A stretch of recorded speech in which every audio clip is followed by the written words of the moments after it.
Here we go. Here's the audience. Thank you, audience. Woo! Okay.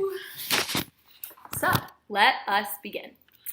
So first, I just want to thank you all for being here today. It means a lot to me since my grade depends on it. Today, we are going to be talking about me, the enigma of Anna Cook, what makes me me. So, why does it matter to you all? Well, you all claim to be my friends. So one, I think that if you're really my friend, you should want to understand me better and know more about me. And then two, God calls us to be in meaningful relationships with each other. So I think that this can really strengthen our relationship and bond. And so, you're wondering what makes you an expert on this subject, Anna? Well, obviously I'm me, so I'm the best expert there is. And then moving on to all of my points that I'm going to cover. The first point that I think impacted me strongly was growing up in unstable living conditions.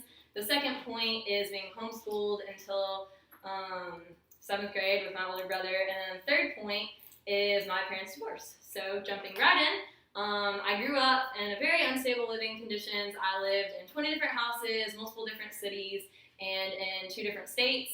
Was basically a nomad growing up, and a lot of people think of unstable living conditions as a bad thing. I actually think it's not a negative but a positive because it has really created this flexibility in myself, and I'm not really dependent on other people. I don't really need stability or affirmation from others. I'm able to just be me. I also think that it has created a love of travel and just to see the world and a passion for me. And so yeah, the people that I went to high school, that I graduated high school with, they all pretty much grew up with each other. They had lived in the same houses, they grew up in the same town, and were surrounded by the same people. But I think that for me, being able to be around lots of different people and experience different things gave me a broader worldview and just allowed me to prepare for the world better. So moving on to my second point, being homeschooled. So my schooling is a little bit confusing. I actually was in public school in kindergarten, and then 1st through 3rd grade I was homeschooled alongside my older brother. Then we moved to Florida, and in 4th grade I was back in public school again, but the public school system there was like awful, so I went back to homeschool again for 5th grade. 6th grade is kind of ambiguous. I kind of did 5th and 6th grade in the same year. I kind of skipped 6th grade. Regardless, when I moved back to Tennessee for 7th grade, I was in public school, and then I was in 7th grade and in public school until I graduated.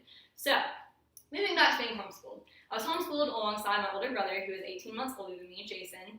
And being in such close quarters with each other really brought out a competitive nature in the both of us.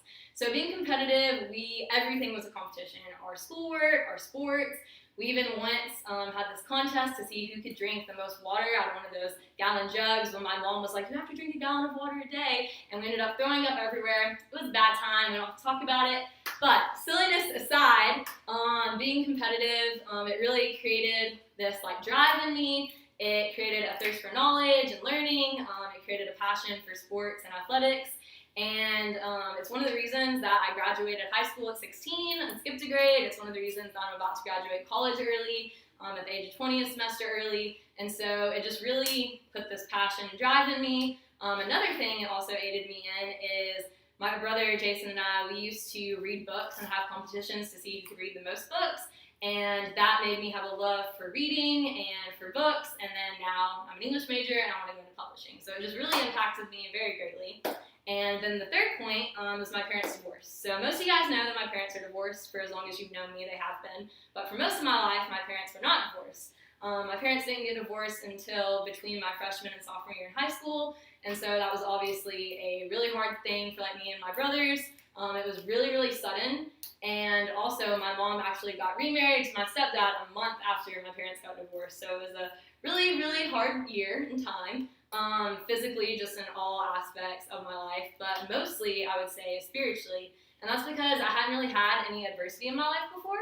And so it just really, really tested my relationship with the Lord. There were really like 2 options: either be angry at God and mad about it, or just dive into the Lord and let Him guide me and just grow in wisdom with Him. So thankfully, I did the second one, and I got super involved in youth group and church and Bible studies with my friends, and I just really fell in love with the Lord, and it just radically changed my spiritual life.